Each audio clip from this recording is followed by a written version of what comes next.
Plenary session 4, this is important, from epistemic dependency to economic sovereignty, rethinking development models. Please let me invite our moderator to the stage, Professor Sadık Ünay from Istanbul University. And everybody else, if you'd like to follow, I'll introduce you. Joining the professor will be Ebrahim Patel and Pettifor, Dr. Adeel Malik, Professor Mehmet Asutay, and you met him earlier, Professor Richard Werner. It's over to you. Thank you very much indeed.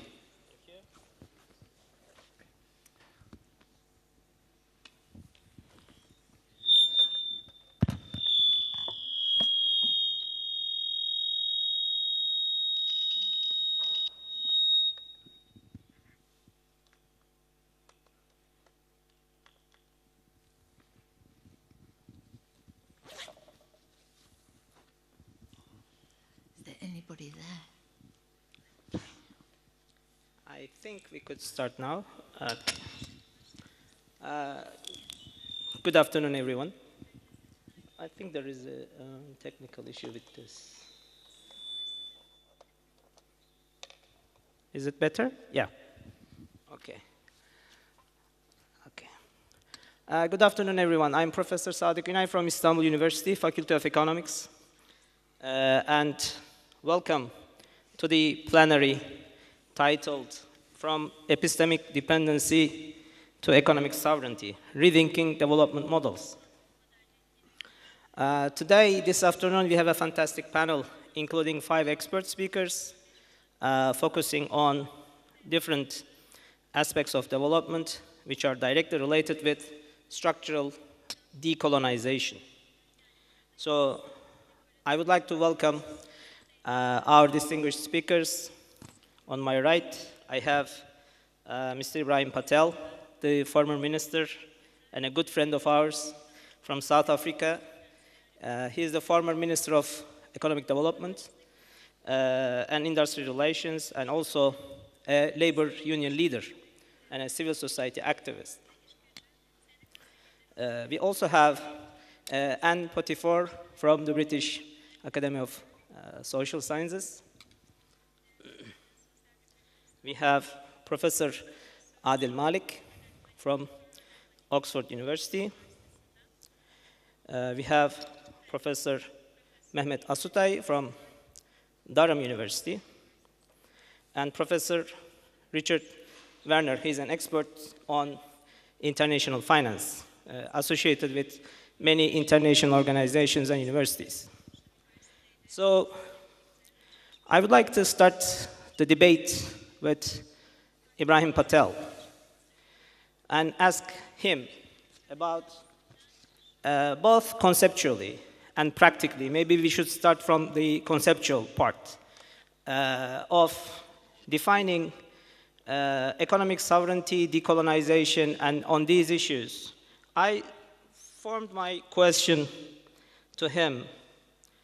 What are the major challenges for the countries of the Global South to pursue participative and sustainable development strategies in a world that we live in now, characterized by multipolarity, neo-protectionism, trade wars, technology wars, etc. This is a very pessimistic kind of atmosphere that we face in every day.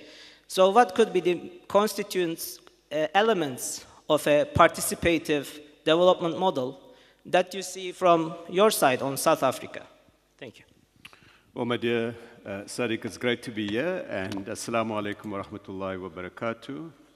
May I start by saying that governance is fundamentally about autonomy and about agency. And by autonomy, I mean the ability to make decisions independently, not to be the instrument of someone else. And by agency, I mean the capability to make those decisions and to act on those decisions. And they're not immutable categories, they are not categories that are given, and most importantly, they're not absolute. the issues you struggle with about asserting autonomy, about asserting agency. And the choices in a way that, from a decolonial perspective that we face, is one of deciding whether, when in government, do you simply preside over what you've inherited? Do you simply become the spokesperson, the narrator of that reality? Or do you seek to change it? And that goes to whether you have some degree of autonomy and whether you believe in some degree of agency. And so there's no absolutes here. They're relative. But within that, they exist. We don't start the day with a blank sheet, but neither do we start with a script completely written. And so, for me, it goes to the issue of what is the purpose of, in this case, economic policy? The traditional answer is very simple. It's about economic growth and it's about competitiveness. And economic growth is measured by the gross domestic product. That's the number you chase. And competitiveness is measured in a number of very specific ways, and that's what you seek to encourage and enhance and enforce. But is it? Is it?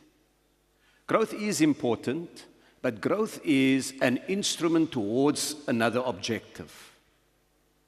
And when instruments become purpose, when the means to achieve something becomes the end itself, then you chase the wrong thing.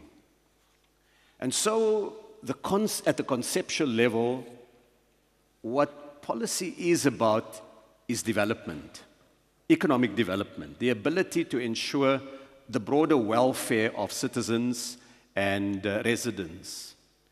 And so, within what I have said, that governance is fundamentally about autonomy and it's about agency, it's how you interface with these.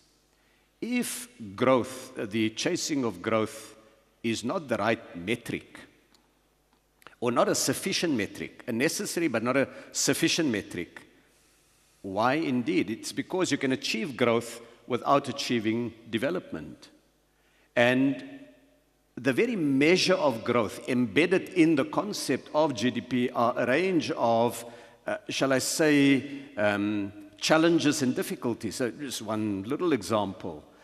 If the level of gambling in a society rises dramatically, more people gamble, it translates to a growth in GDP. And yet everybody would accept that whatever your view is on gambling, it's certainly not a productive activity that ought to be seen as a measurement of human progress. And there are many examples in GDP like that. So the challenge for us in government, when we are in government, is to ensure that within the spaces that's available to change, and to change the spaces themselves that are available. We're not constrained by what is, but we have to take into account what is. And so, dependency, coming to your point, Sadık, is about really, in a way, I guess, who interprets our history, who diagnoses the present, and who imagines the future. Is that the citizens, or is that an external force? So coming to some practical examples, you've asked for some practical examples. Maybe we can go into the practical examples in the second round so that we have a moving session. Yeah? Happy to do so. If you say it fit. Okay. So, Professor Adeel Malik, we really enjoyed your article on the economics of the Arab Spring. And actually, I was using that for my students at the university, which was very inspiring.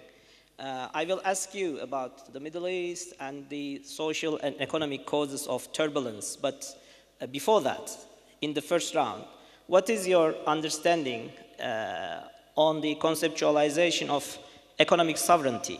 I mean, how shall we conceptualize economic sovereignty, and especially how can Muslim societies achieve it? What can they do, to reach that goal? Thank you very much. This is an excellent question, and let me begin by thanking the organizers for organizing this amazing session. I've been learning a lot from our fellow panelists here. Economists, as Richard highlighted before, don't talk about these questions: sovereignty, political economy, power, ethics. And it's a journey for me through understanding, my own understanding as it has evolved over time. And my sense is that when I think about economic sovereignty, it's about creating new economic solidarities. Economic solidarities between people, that there are more connections. And in fact, I was going to talk about autonomy, so I'll build on the comment that Ebrahim has made. So these new economic solidarities between people and between nations is what gives you independence and as well as sovereignty. And in fact, if you look at the word independence, independence is, quote unquote, independence. The more dependent, mutually dependent you are, the more sovereignty you have. But I think to create that kind of dependence, you need ethics, you need power. You need the sovereignty of the self that Ebrahim Musa talked about, and you need to tackle the question of power front and center in the same way as Richard talked about in the recent session. There's a beautiful quote by Confucius where he says, when wealth is centralized, when it's concentrated, people are dispersed. And when wealth is well distributed, people are brought together. And so we cannot think about economic sovereignty without thinking about moral economy, without thinking about political economy. Now, what do I mean by that? I think for me, it was an interesting journey to write a short introduction to Islamic finance, which is coming out later this year from Oxford University Press. They have this series, very short introduction. And I teamed up with a friend of mine who knows a lot more about Sukuk and Ijara and all these kind of instruments, and I added the philosophic dimension. And I stumbled on a paper. It's called The Market in Medina. And as somebody who's been teaching political economy at Oxford for 18 years, for me this was a revelation of how the rise of Islam could be seen through the lens of economics. And what's interesting is that when the Prophet went to Medina, there was already a market. There was a pre-existing market controlled by entrenched actors. But one of the first things he did in Medina was to pitch a tent in the middle of the town and said, let this be your market, and let there be no undue taxation, and let there be no sections in it. This is very interesting, sections in it. So as a political economist, this gave me the sense that perhaps what the Prophet meant was a market that has autonomy and participation of different actors. And in fact, after the Prophet's demise, the Umayyads came and they indeed imposed taxation. They created sections, created a different type of business-state relationship, and it wasn't until the rise of the Caliph Umar bin Abdul Aziz that he actually freed up the market. So this is important. And the other thing which I understood while writing this very short introduction was the way in which the rise of Islam can be seen within a continuum, which I describe in the book as a move from hilf to ilaf to Islam. And so the hilf was an equilibrium where pre-Islam, already the Quraysh was coming together and was trying to create alliances. These were tribal alliances. You don't rob our goods, you don't raid our caravans, and in return we will protect you. And then gradually it moved to Ilaf, where the Meccan traders were going to Syria and they were taking their goods, and they told Syrians, look, you give us protection, and in return we give you market access. So wherever we will go, we will take your goods with us. And so this was an amazing deal. Initially they were reluctant, and once they agreed, all the other tribes said, well, you need to give us the same deal you gave the Syrians. Take our goods, sell them in different markets, and we'll give you protection. For me, this is the sort of creation of new free trade agreements. It was the creation of a coherent trading space. But it is all that could have been achieved under this tribal equilibrium, where a lot of modes of social welfare and modes of economic organization had to pass through the unit of the tribe. And what Islam did was to break that apart, made it open access. It made it open access in the way that you move beyond tribe and connect with nations. And this is an experience that you find in Sufi orders all across Africa and Central Asia, including Turkey as well. If you look at all the major trade routes in Africa, you can pretty much see where these Sufi orders were working and where those trade routes were. They always used to locate themselves next to pilgrimage routes, next to trade routes. They would offer mediation.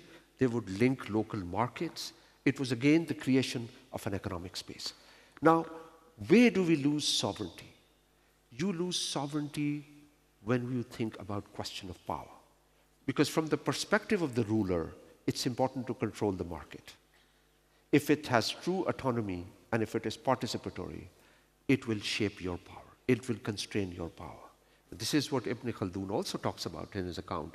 He talks about the idea of justice, where he says, well, one aspect of justice, and very few scholars have talked about that, is how Ibn Khaldun says how these big businesses, these merchants who are very close to the royal circle, they can always get the better deals. And the ruler can always confiscate one person's property, distribute it to other, create uncertainty. And so business-state relationship and the question of power is central to the question of economic sovereignty. And unfortunately, in that arena, you find that if there is one area where the entire Muslim world is particularly lacking in, is in terms of an autocratic equilibrium. It has an equilibrium of autocracy. If you look at any data set on political outcomes, you will find that Muslim societies are more prone to authoritarian rule and they're more likely to have durable authoritarian structures. Within those authoritarian structures, creating new forms of economic solidarity is extremely difficult. It requires a new moral economy. It requires a new political economy. Unless you break that autocratic equilibrium, you cannot free up the market. Because if you free up the market, it will have economic as well as political consequences. So just to restate, I think when we think about the question of sovereignty, it's about creating new economic solidarities between people and nations. But that question cannot be addressed without thinking about ethics and power. And Richard, one of the recent issues of IMF magazine, Finance and Development, has an article by Angus Deaton, and he talks about both dimensions, that economics need to talk about ethics, it needs to talk about power. You know, it's kind of discovering later in the day. But I just wanted to put these basic thoughts on the table. Thank you, thank you. I think that's very inspiring introduction conceptually. And as you talked about Islamic notion of economics, I want to jump to Professor Asutay because he is maybe one of the founding figures of especially Islamic economics and finance. He is the director of a specific center working on Islamic finance in Durham in the UK, Durham Center for Islamic Economics and Finance. And I would like to I would like to learn your take on this, Professor Asutay. I mean, how could the academic studies on Islamic economics and financial instruments maybe can contribute to a decolonizing mind and solidarity, ethics, moral economy that we are discussing here? Thank you.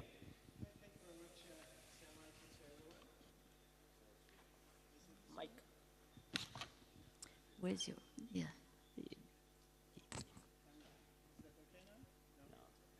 I think there is a technical issue with the mic. I can give you this.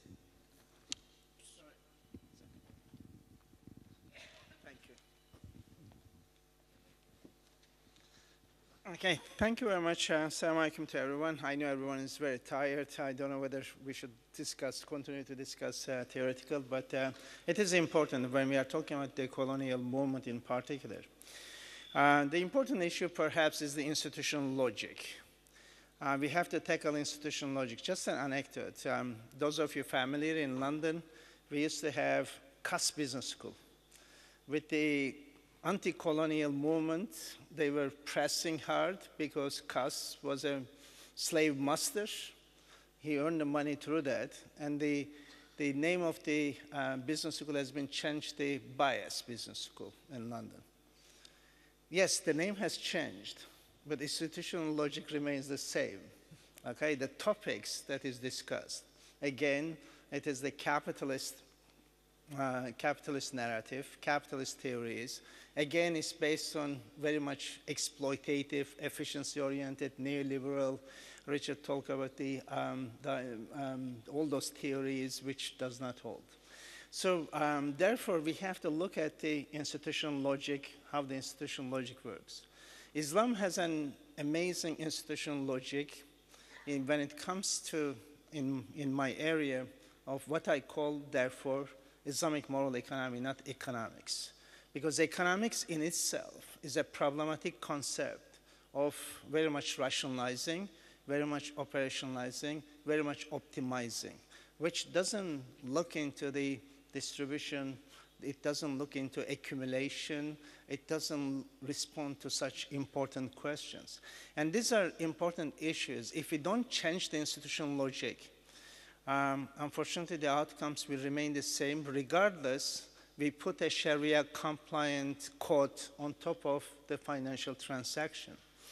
And unfortunately, since the beginning of this century, in order to fit into the existing institutional logic, Islamic finance has been moving towards further and further into capitalism, entirely adopting efficiency-oriented solutions rather than Islamic moral economy's concerns of equity, the justice, the importance of justice, the ihsani governance, what I call.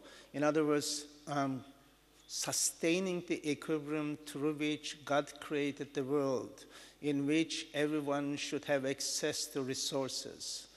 A world in which you don't have corporations. Even Islamic fiqh, the Islamic law, does not accept the third person in its transactions. Although Islamic banks, of course, are corporates, and Sharia scholars sitting on those, but they are betraying their own trade by accepting the corporations. Islamic law does not accept, because corporations, by definition, creates hegemony. And in the hereafter, and that's an important part of Islamic moral economy, because it's not one-dimensional, but it is two-dimensional, this world and the hereafter. And the third dimension, of course, how one relates to the socialization process, how one relates to what is happening around. And therefore, corporations cannot do that, cannot have the hereafter, and therefore, Islam does not allow corporations. But of course, with the global world, the Washington consensus, neoliberal politics, and everything resulted in Islamic finance finding refuge in the existing structure. But going beyond that, what I call Islamic moral political economy, it refers to structures, it refers to substance. Substance is the morality in resource accessibility, resource allocation. And that's an important part, because Allah created all the resources for everyone to have access. And there should not be any domination in resource accessibility. And that's an important conclusion, and that directly refers to Islamic ontological norm. And decoloniality, the colonial movement, and Islamic moral economy finance, therefore, it gets closer here, because the colonial movement is wonderful in terms of providing critical, theoretical response to the existing structure. But it doesn't go one step further in providing an answer. It doesn't provide an institutional solution. It doesn't provide a structure. But what it does, it tells us that the cultural norms can come together to constitute something. Of course, Islam is not a culture, it's a religion, but religion, Islam directly provides the normative base for behavioral norms as well as a structure. And the Islamic moral economy nature, rather than economics, because Islamic economics is an Islamization. When it is Islamized, the institutional logic doesn't change. You are applying Islam on the existing structure to produce the same thing, with an additional transaction cost. And therefore, reconstituting. My position has always been reconstituting a new paradigm, therefore filling the gap that the colonial movement, unfortunately, has not moved into. And within this understanding, the whole Islamic moral political economy refers to Tawheed as the starting point, ontological point. What is that ontological point? It tells us that complementarity is everything and everyone that we have around us is complementarity. I complement you, we complement society, we complement ecology, and etc. And therefore, by definition of that, the adala condition, the justice condition, the equity condition out of that. And the Rububiyya condition will tell you that Allah created everything and everyone with the potential to reach their perfection. Therefore, the opportunity space have to be given. Development has to provide that opportunity space, and Tazkiyah will tell you that, well, the growth has to be in harmony. My growth should not be at the expense of yours or the environment. And therefore, looking at this moral substance, Islamic moral economy, not Islamic economics or Islamic finance, can be developed academically, but also politically and policy making. A new way of looking at how to organize resource accessibility. But that requires, and that's the problem of every decolonial movement, the way you need to decouple from the existing structure. Everyone in the Muslim world, they want to replicate Dubai and they want to have Islamic economics. No, it doesn't work. In order to have Dubai, you have to give up the institutional logic of Islam. And that's the reality. Therefore, decoupling part, without that decoupling part, unfortunately, we repeat the same thing. And that's something that I bring criticism to Islamic finance, but also to the colonial movement. Thank you. Thank you very much, Professor Asutay. We will continue with the theme of global finance. We have two distinguished speakers. One is Dr. Anne Pettifor from the British Academy of Social Sciences. Dr. Pettifor, you have written extensively on the economic crises, financial crises, in fact, the coming first world debt crisis, the global casino, the production of money, and so on. And I would like to ask you about this power element in the financial markets and how do you decolonize, so to speak, this? Is it possible, or I mean, to decolonize the financial markets so you have like better access for developing countries, developing societies, communities, or individual investors from the global south to have more like a meaningful presence in it? Thank you. Oh. No. Right. So first of all, I haven't had the opportunity to thank the organizers for including me in these discussions. I feel enormously honored to be here and to be sharing a platform with these distinguished professors, of which I am not one. I want to touch on the theme that Professor Patel has already talked about, which is the question of autonomy and agency. And I want to argue that actually we're now in a condition in which the global financial system, global capital markets, are a form of global world colonization of all states in the world. So for us, and the question of decoupling from that system is a question that I think we as decolonizers should be addressing. But at the moment, we are absolutely tied into it. And let me explain how and why. So we now have global capital markets that are detached from regulatory oversight by states. They are not regulated by governments. If you think of a company like BlackRock, which manages $13 trillion of financial assets, 13 trillion, that's almost half total US GDP, $13 trillion in one company. They cannot put that money in the high street bank. The government only guarantees up to about $100,000 in the high street bank. So to put $13 trillion of financial assets into a main bank is impossible. So they operate in what I call the financial stratosphere. And from there they dictate economic policy for almost all the states in the world. And they are accompanied, not just capital markets, but markets in energy, markets in food, markets in almost anything you can think of, really, that is vital to human survival. And those markets dictate the price of markets. And in those markets, we have both real traders and we have speculators. So yes, I have called the system a global casino, which I recommend everyone can get from any good bookseller. But the point about the casino is that these markets can dictate policy not just for low-income countries, but also for high-income countries. And I'll give you an example.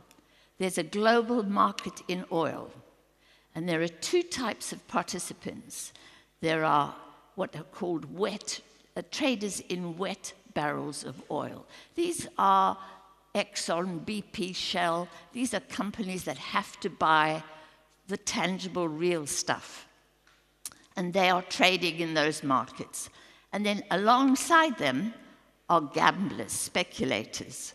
And they are trading in what is called paper barrels of oil, right?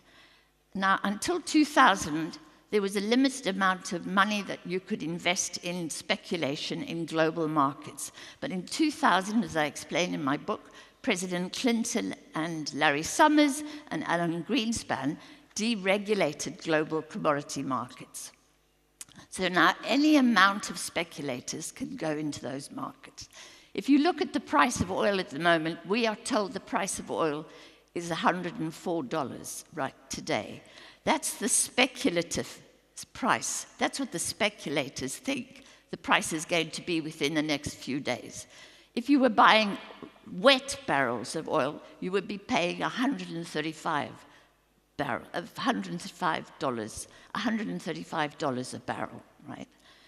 The point about this is that those markets are beyond the control of even the United States of America. So think about this. The Americans are self-sufficient in oil and gas, right?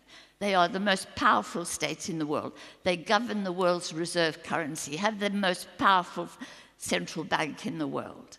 But they cannot influence the price of oil at the gas pump where Americans go to fill their cars with petrol. So the Americans, when they buy oil at the gas pump, they're paying the same price as we're paying here, as is being paid in Iran or has been paid anywhere else in the world, right? The American government, powerful as it is, have no influence over that market. And so so they're sitting there, Trump is sitting there, and his public, his support, his voters are mad as hell at having to pay so much at the gas pump for their cars.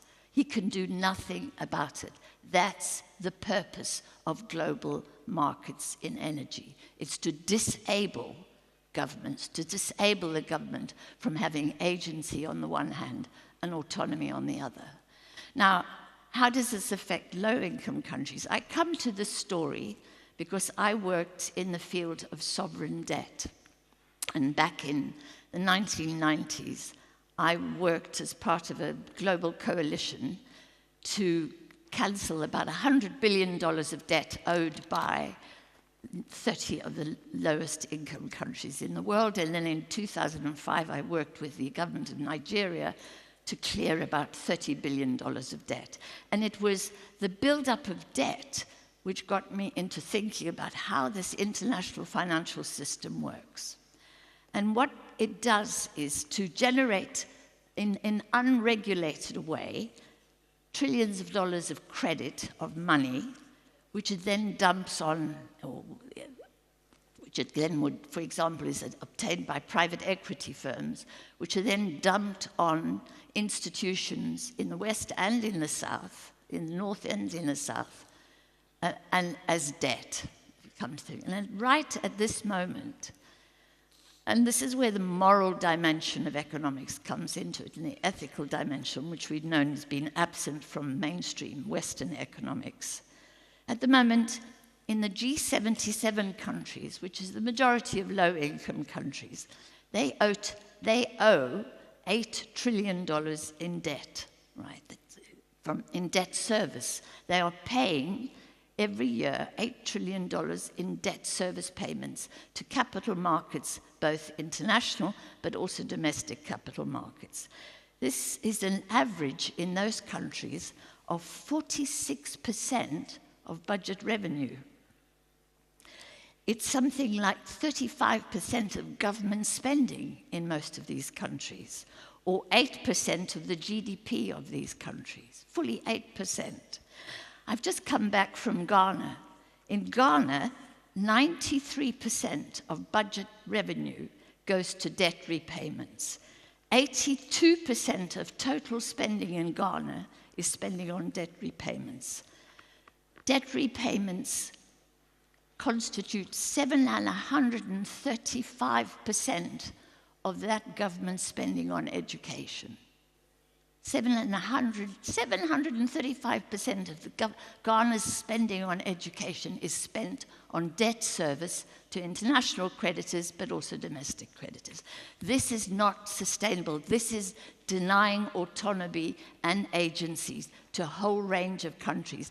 And the reason for it is that we've deregulated the financial system. We've encouraged capital mobility, money to move across borders without any friction, without any regulation, largely. If you want to trade goods, you encounter friction at the border.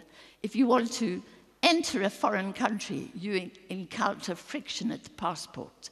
But if you want to move money, there's virtually no friction. So you can move your money out of this country and into that tax haven, or out of this country and dump it as debt in another country. So there are very strong dimensions to this system of global colonization, if you like. And that's why I want us to think about it as that, because not even the United States is, protected from this system. But it hurts most seriously the poorest countries. It extracts from them all that they need for life. And I'm always reminded of the Old Testament, because when we were running the campaign Jubilee 2000, we worked with both the Christian faiths, all the Abrahamic faiths, Islam, but also, of course, the Jewish faith, on the question of debt justice.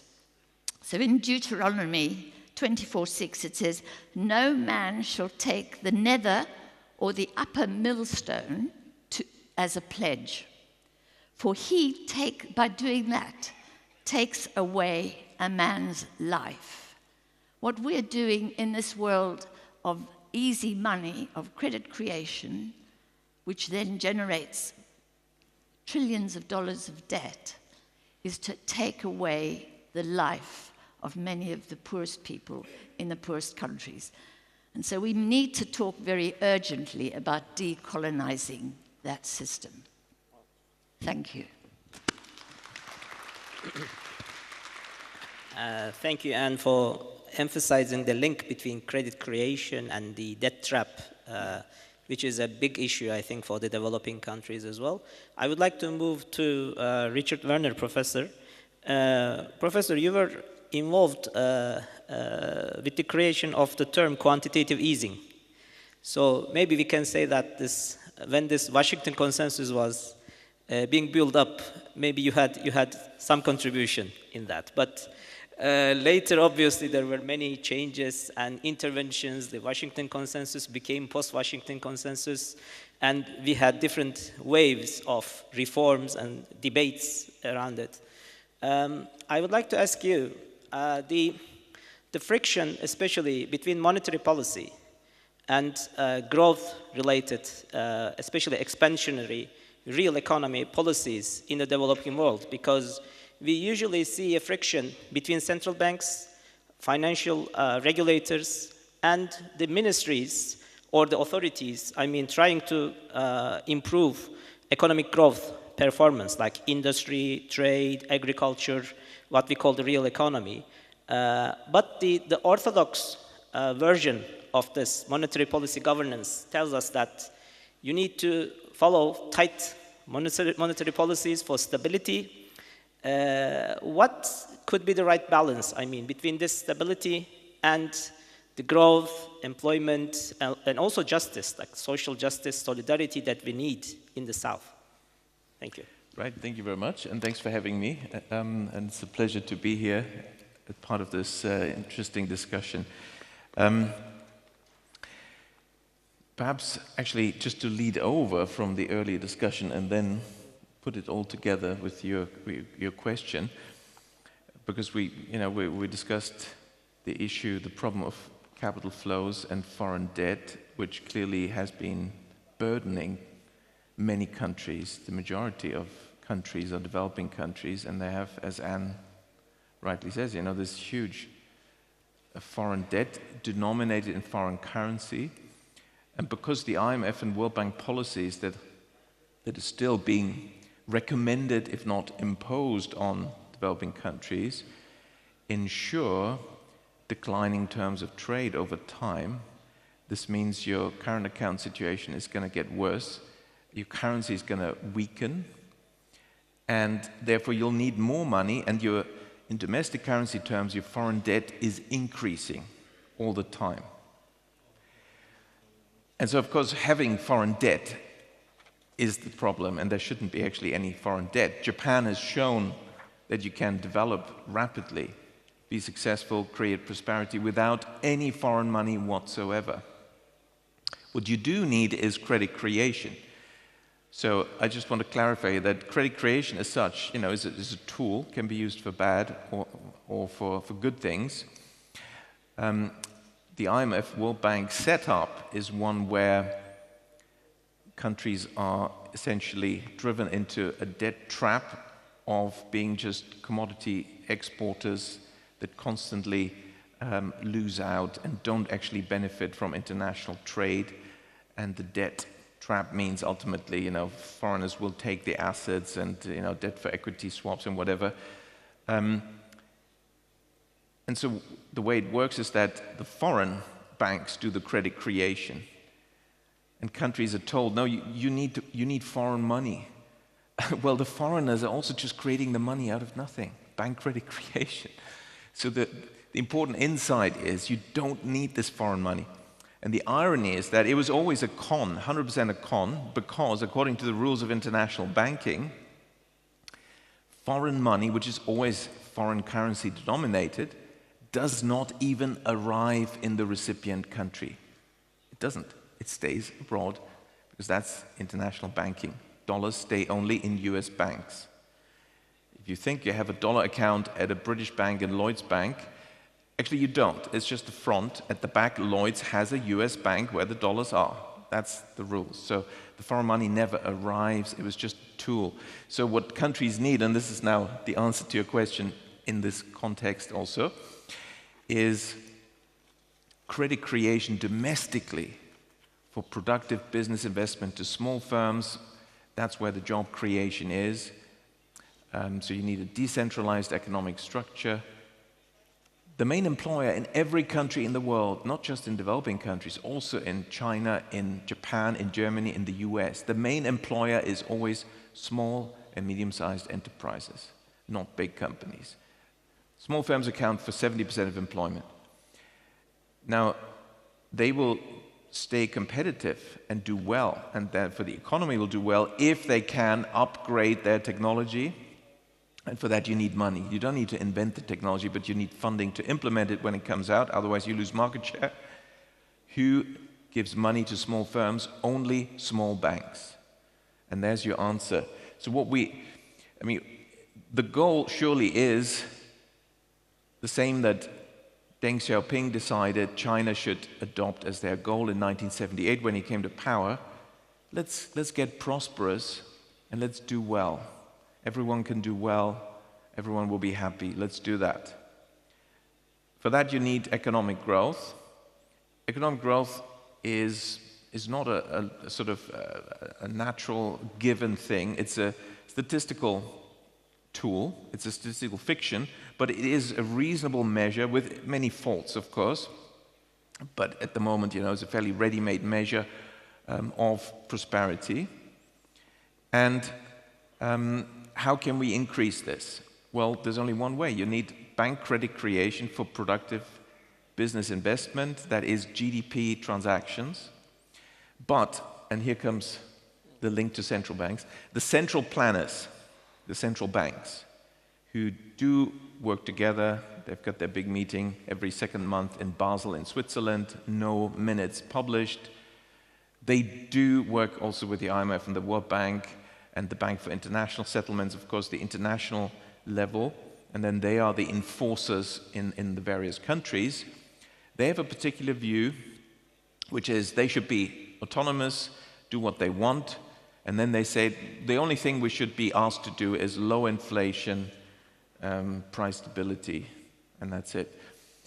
Now, in reality, what has happened is that central banks that are given this focus, which is a lot of the central banks in industrialized countries, because that's an easy tool, that's an easy goal. You can easily do it. That leaves so much room to do other things, other agendas. In actual fact, they've been pursuing a structural reform agenda to change economic systems, structures, institutions, and society. And they've been quite successful. Since the early 70s, their goal has been to reduce economic growth and to reduce population growth. Because, you know, there's too many useless eaters, we've been told, and, you know, this is not allowed to have so much prosperity. And that's really what they've been doing. When really, in a good country, the central bank will join in what everyone agrees. Let's generate stability and prosperity. It is possible to have high, sustainable, equitable economic growth without inflation and without crises. Well, why aren't we getting it? Because the wrong people are in charge, and those who are in charge are not actually even aiming at this. So if we aim at this, we can deliver it, and central banks should be part of this. They should be pulling on the same string as any politician who should understand that this is quite a good goal and people will like it and they will be popular. Although we do have plenty of politicians who either don't understand this or actually don't care and still have different goals, like no prosperity, economic crisis and disaster is preferable because they can do their shenanigans. You know, Germany is an example. We've had so many years now of zero or negative growth, the longest string since 1933. And you know, people have reduced their expectations from their politicians. We need to demand more. So the role of central banks should be to an important institution that can help achieve, and actually could even single-handedly, they wanted to achieve, high economic growth without inflation, without crises, and fairly equitably done. For that, you need simply a banking system that is very decentralized, consisting of hundreds, depending on the country, of thousands of small banks lending to small firms. And then, you know, it's easy to do the right monetary policy and deliver low inflation and stable currency, strong currency even. Turkey would be a great place to actually introduce this. You know, let the current big banks do whatever they want to do. Just create a whole string of, you know, several dozen of new small banks, local banks, professionally run, lending to small firms, not the asset purchase transactions and not the consumption lending. And you'll see you get much higher economic growth. It's just a necessary result. So I think that's what can be done and should be done, and we should ask for it. Can I ask Professor Werner, Yeah. do you think that's possible in a world of capital mobility? It is possible because we don't have capital flows. We don't. Dollars stay in US banks. I'm sorry. And so what happens is, let's give an example. Let's say South Africa, the finance minister in South Africa was persuaded, hey, you need money from abroad. It wouldn't be useful to borrow from, say, Barclays Bank in London, £1 billion.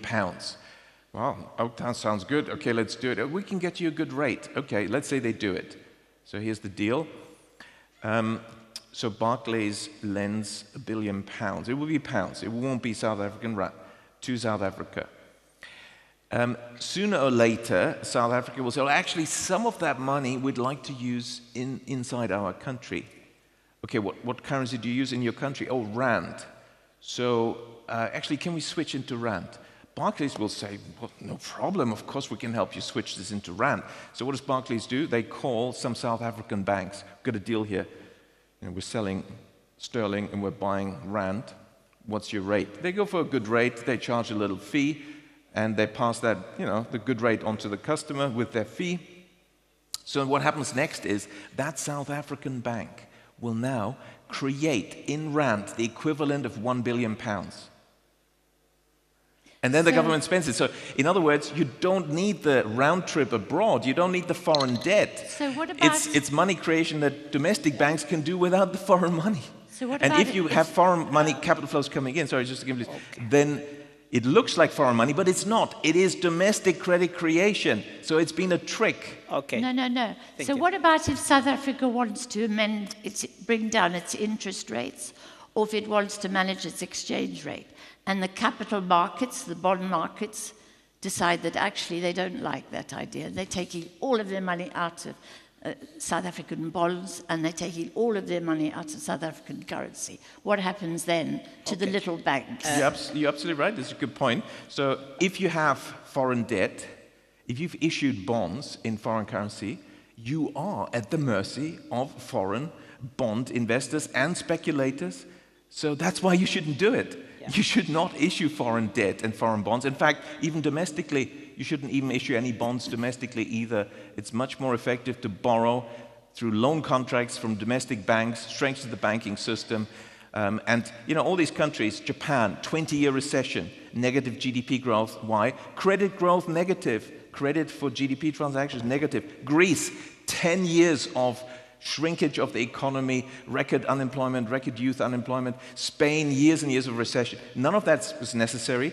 Okay, Greece and Spain have the ECB. Well, even with the ECB keeping things tight, all the governments needed to do was stop the issuance of government bonds and fund the entire public sector borrowing requirement by taking loan contracts from domestic banks. That leads to bank credit creation. That expands the economy, transactions, you get more tax revenues, your deficit, your debt to GDP goes down, you have a strengthening economy, unemployment goes down, job creation goes up. It has been done, it's an empirical fact. Richard. Sadly, not these countries. Thank you. We need to have a quick second round, so I need to cut that fantastic debate here. And as you talked about South Africa, we have a former minister of Economic Development and Industrial Relations from South Africa, Ebrahim Patel, right next to me. This will be like a shorter run, in the second round, because we are running out of time. But I would like to ask you about concrete examples in which, as a minister, for example, you experience difficulties in terms of decolonization that we talked about, for example, in South Africa. Also, as a trade union leader, because you had a civil society and trade union background. You can talk about that aspect as well, and also the ministerial position. Thank you. Well, thank you very much. Let me give 5 examples that I think illustrate both on the one hand, the question of how to navigate autonomy and agency, and on the other hand, represents an attempt to change the colonial structure of the South African economy, and more widely, I'm going to talk perhaps even beyond South Africa from our experience of what we've done. So the first example is the structure of the economy. The South African economy during the apartheid period was effectively decoupled from the rest of the African continent. If you look at Africa as a whole, most African countries are decoupled from their neighbors. They serve as the providers of raw materials to the factory base in other continents. So yesterday I offered a map of the African continent at another session in which I indicated the railway lines, and they all moved from a mining town, a mining pit, to an export port. And essentially they did not connect with each other because the intention of infrastructure was to support empire. So what do? In governance, you inherit that and you begin to see how you change it. One thing we recognized is we needed scale as Africa. Each country on its own didn't have a market that was wide enough and deep enough. So we put together the African Continental Free Trade Area. It was an attempt to get African countries to give preferences to each other, and in that way create the scale, the consumer power, the market size that can attract investment, can give you scale economics and industrialize the continent. And here's a statistic. Africa trades with the rest of the world, but not with itself. About 16 to 18% of Africa's trade is intra-regional with other African countries. In Asia Pacific, it's about 50%. In North America, about ballpark 50%. In Europe, somewhere between 60 and 70%. So it's an outlier. That's the first example of the problem and how policy can begin to address that. Second example would be the question of the terms of entry of foreign corporations into an economy. The typical prescription is that government must facilitate. In other words, the role of government is to roll out the red carpet and welcome investors. Now, you need investment. You need the technology that's inherent, the market know-how, and the capital itself. But the question is, does foreign investment in each and every instance represent economic development? Walmart decides to come into South Africa. They're going to buy a South African retail firm. When we analyzed it, we realized that there's no expansion of GDP. It's a change of ownership. And so we engage in a process. It led to court action, a lengthy legal battle, but the South African government eventually put conditions on the Walmart merger, conditions on employment, conditions on the protection of workers, and conditions on sourcing from South African manufacturers. So that's a second example where government is not simply a facilitator. It must also ensure that the national interest is achieved, that the economic objectives of a country is enhanced. Third example, life itself. During the COVID pandemic, we saw the search for a solution, initially the masks and the sanitizers, and later, of course, critically, the use of the technologies that had been developed over many periods, resulting in the big breakthroughs in ensuring that we are able to provide protections to people.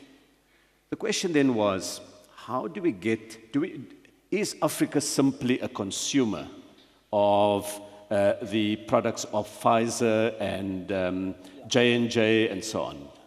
Or can we also produce?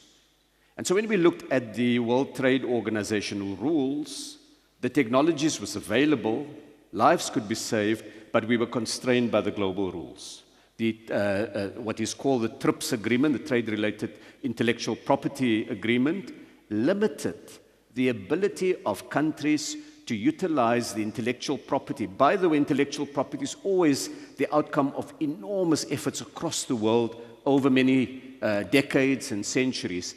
Each scientific innovation builds on the body of knowledge that pre-exists. And so we went to the World Trade Organization. And as South Africa, we asked that the rules be changed to enable greater flexibilities, the use of patents without the authority of the patent holder.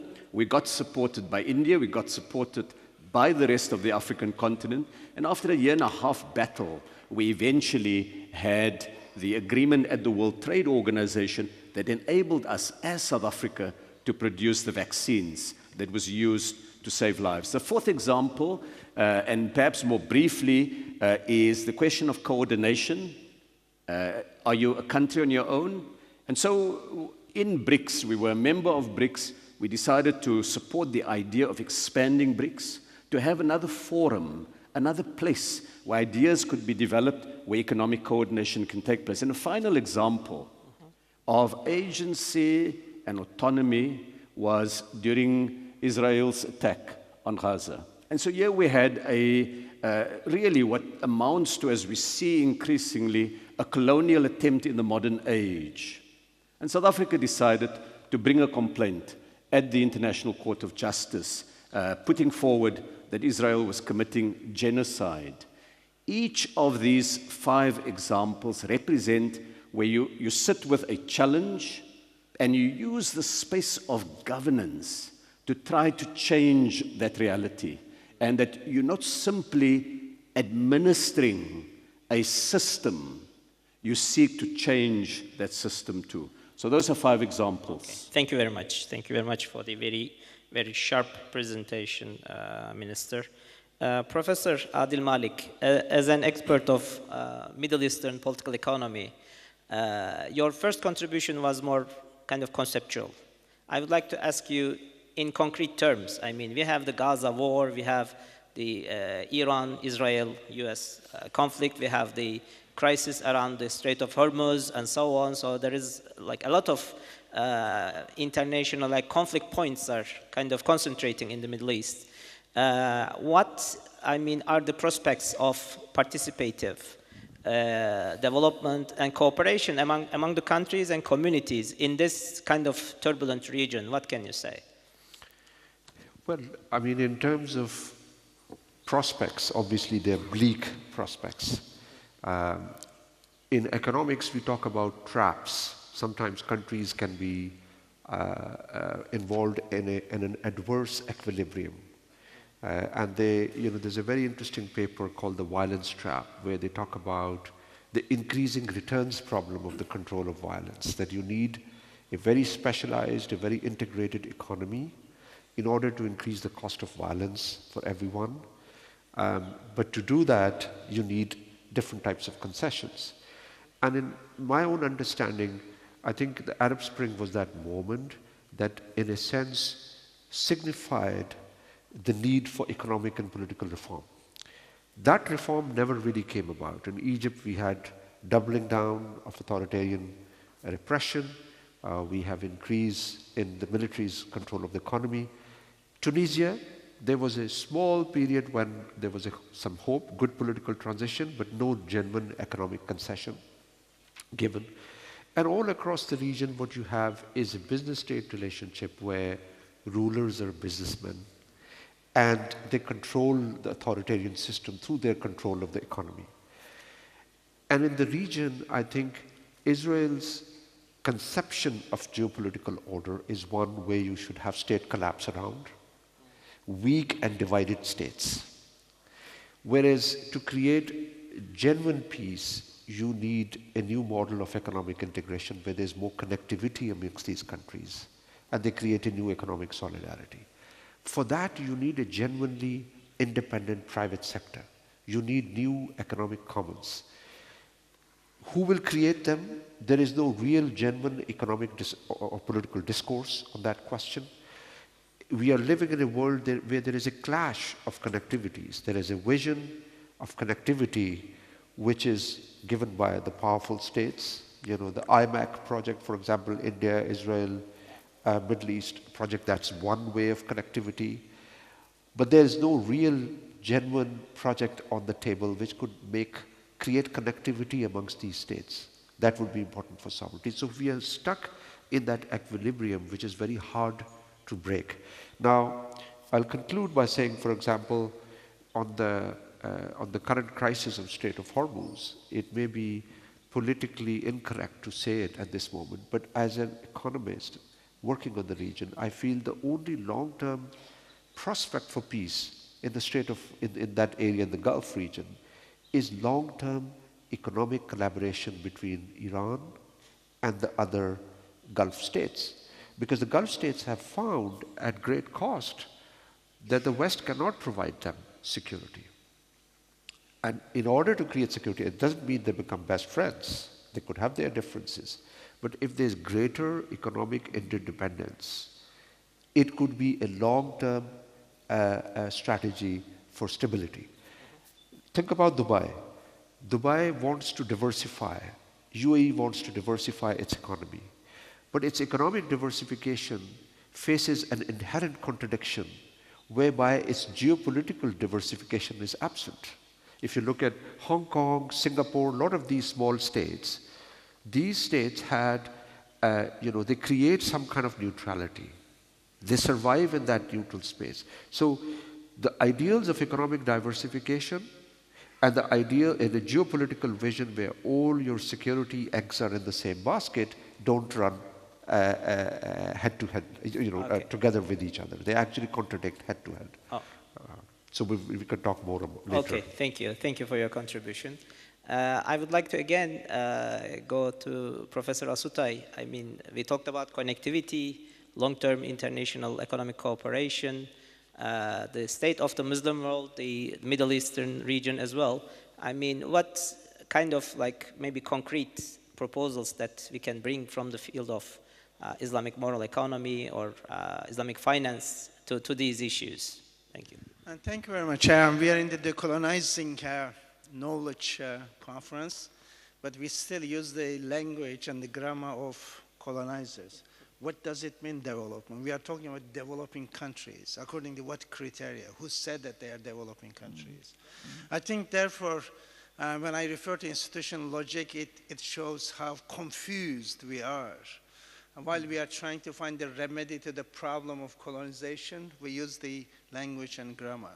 I think, therefore, all our problems at the end of the day always going back to the same structure and trying to find a solution within the structure rather than responding to the structure with a counter-hegemony, creating a counter-hegemony through different ontological positioning. And therefore, Islamic moral economy is one of those counter-hegemonies, as in Gramscian terms, is an historical block to say that, look, that's enough. Things have to change. And therefore, we have to create an embedded economy.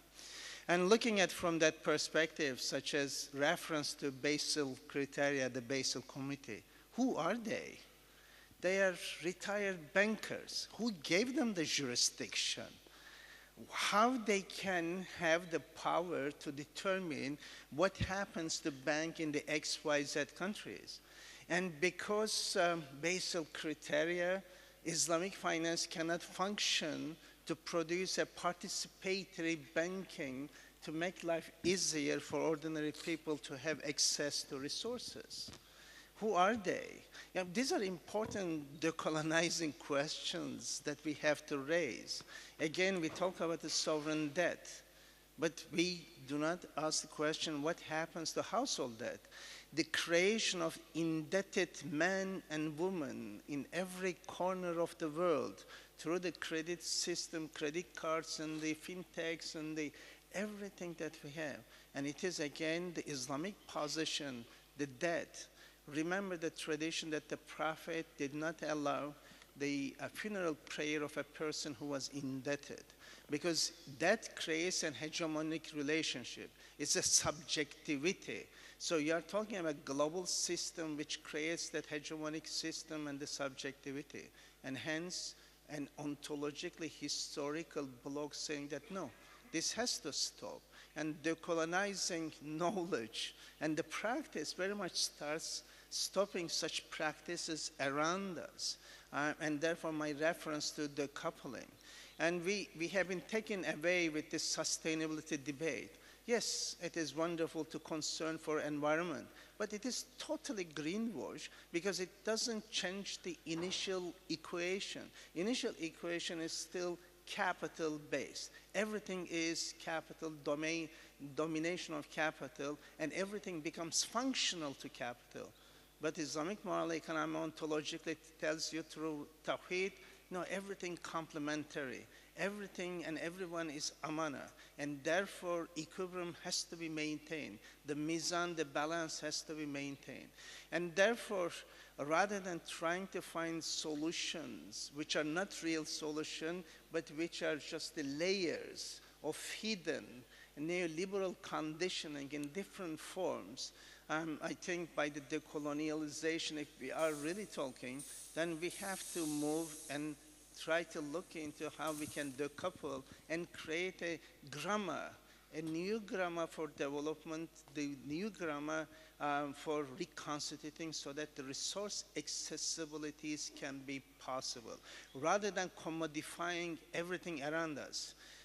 Water has been commodified, energy has been commodified, human is commodified, and this has to stop.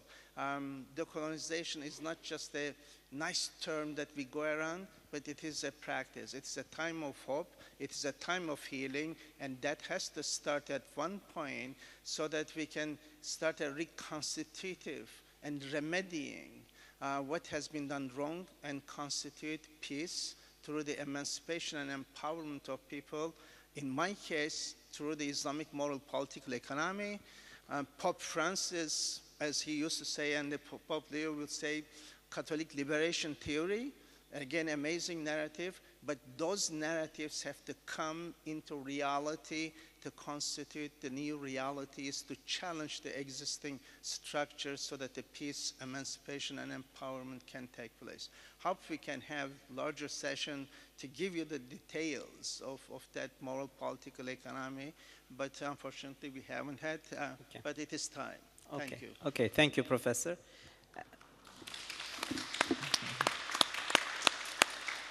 Actually, our time is up, and I'm seeing the warning that the time is ended for the session, but I would like to give 2 minutes to Anne and Richard for their concluding remarks. Yeah, please, Anne.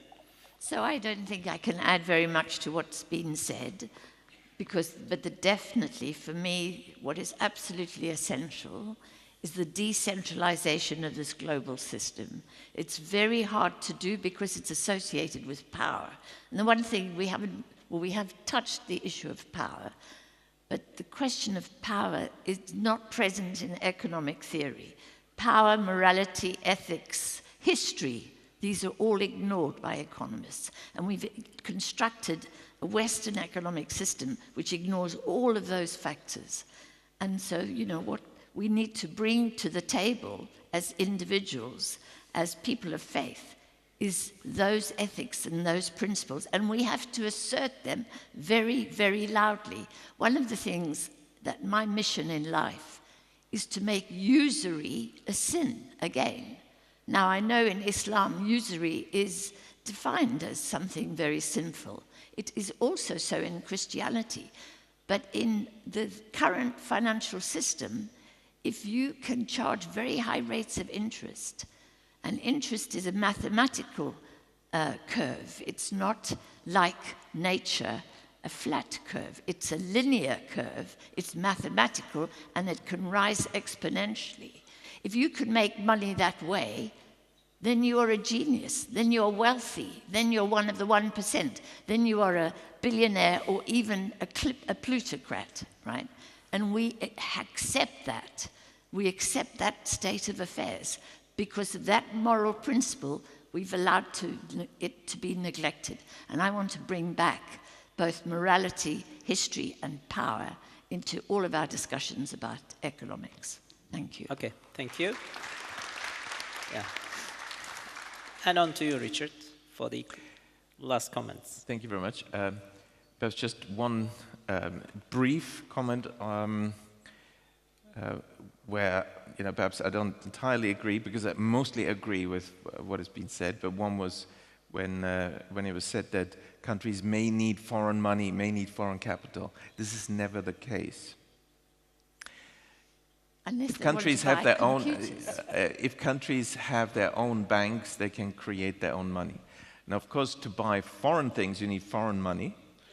And to do that, it is more sustainable and safer, and you don't expose yourself if you first generate a trade surplus. That means you have foreign money generated that you're in control of, and that's how you do your foreign purchases. But just to make that point, so basically, one never needs to attract foreign money. And foreign technology, unfortunately, doesn't usually get transferred. The Chinese Communist Party is the only player in the world that has figured out how to acquire the foreign technology. One can try to copy that, yes. So that's one point. The other one is, I just would like to join my colleagues here in what really is a call to be vigilant. Mehmet stated it very eloquently, that essentially this, and Anne also said, you know, you've got to be careful that the colonial trend doesn't continue and engulfs everyone. And I'd just like to put the focus very briefly on the current rollout of new colonial controls globally. Essentially because we have not really identified and punished the perpetrators of all this colonialism in the past. You know, those sort of people are still at it, and they're now rolling it out for everyone in the form of the digital control system that's being rolled out. Centralized controls, the AI that's being created, all the data centers that are currently being built across the globe. This is to control us, because they don't want to deal with billions of people. This will be delegated to AI. So we have to resist this drive to force digital ID. And certainly we have to strongly resist central bank digital currencies. We've been using bank digital currencies, BDCs, for half a century. There's no problem with that because it's decentralized. And the only difference is now they want centralized digital currency. And that's really a digital control system, and will be linked to all the other structures that they're now tightening up. Of course, the war against cash, the war against banks. They've been very active. Central banks funding all sorts of reform groups, AstroTurf reform groups against banks, and we need to abolish bank credit creation. And who should create the money? Oh, only the central planners. Of course, once you introduce central bank digital currency, banks will anyway be driven out of business. It's reversion to the Soviet model. So we've got to be very vigilant. This is an immediate agenda. They're introducing it in Europe. The dictators in Brussels, it's not a democratic setup, as you know, are pushing this very hard, but in every country, and also in developing countries. So this is happening to all of us, and it's not left versus right or north versus south. No, this is really a ruling elite and influential elite people against humanity, and we've got to stop that. Okay, thank you very much. I think to our speakers and the contributors and the audience, and I can see that we have sub-dignitaries from some of the economic bureaucracy and institutions in Turkey. We also have our former Minister of Treasury and Finance, Berat Albayrak, with us. I thank you all, and have a nice day. Thank you. Thank you. Professor Ünay and panelists, thank you so much indeed. Ladies and gentlemen, don't go anywhere, because just in a couple of minutes, we're going to have a very, very special session. I think what we've understood over the past 2 days is that decolonization is a political, economic, social, cultural issue. It's also about identity. And what we're going to hear in a few minutes. Ladies and gentlemen, if you would care to leave the stage, we'll clear this up, because it's going to be a two-person panel. Really, really great to hear from you. And the thing that sport can do is it can help re-establish an indigenous identity, because there's something special about sport that connects it with people. Do teams play the way their nations are? Is there a connection between who we are as a nation and how our sports teams perform and the values that they perform with? So this is going to be very special. We'll just be back in a couple of minutes. Thank you.